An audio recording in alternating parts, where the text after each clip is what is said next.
What defines modern factory planning? A clear view of how everything connects, decisions based on reliable data.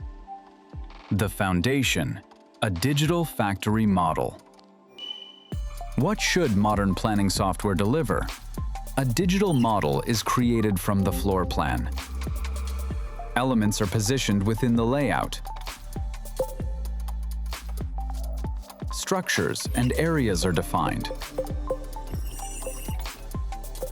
Material flows reveal processes and dependencies.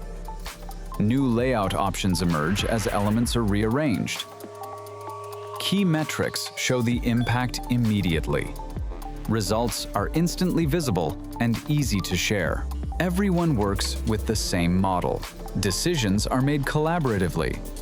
This turns planning concepts into real-world factories.